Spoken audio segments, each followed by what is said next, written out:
Ici, les salades ne touchent plus terre. Discrètement, à l'arrière des écuries du château du Landin, une drôle de production est en train d'être testée.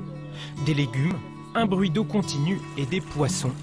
Une symbiose unique qui donne vie à cette ferme aquaponique. Ici, c'est le bac à poissons. Donc en fait, on récupère les excréments des poissons, on les remonte dans la filtration mécanique puis biologique. L'eau ressort ici dans le puisard, qui est ici, et ensuite on la redispatche à travers les tuyaux en haut, à travers toutes les gouttières ici. L'eau revient ici et revient au puisard de nouveau. Pas de terre pour ces légumes, uniquement une eau chargée de nutriments qui alimente en permanence les rangées de basilic, sucrines et feuilles de chêne. C'est pas parce que c'est uniquement dans l'eau que ça ne se développe pas, bien au contraire. Voilà.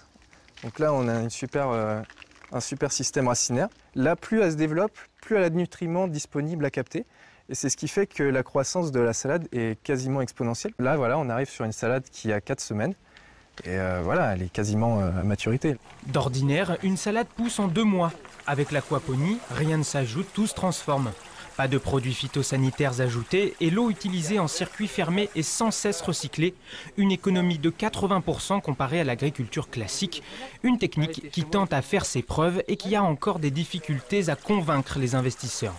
Elle ne rentre pas dans les cases au niveau de ce qui est possible d'être subventionné. Et ensuite de ça, les banques ne les connaissent pas non plus, donc les financements ne sont pas évidents à obtenir. Et le business plan, compliqué à fournir de A à Z, puisqu'aujourd'hui, les fournisseurs des matériaux sont peu en fait finalement. Prochaine étape pour les 2 maraîchers, passer de leurs 250 mètres carrés de plantation à près de 2000 l'hiver prochain. Le début d'un partenariat avec le méthaniseur de Landin pour réchauffer leur future serre plus écologiquement.